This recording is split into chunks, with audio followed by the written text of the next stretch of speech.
So my project is a simple garage door.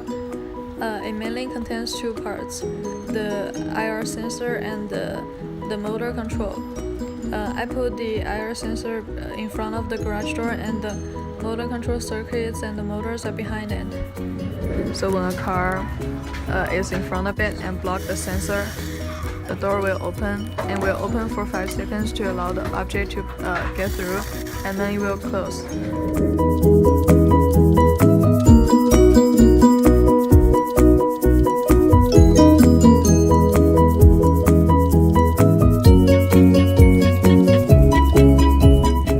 And then the next car open again. And also if there's always car waiting here, it will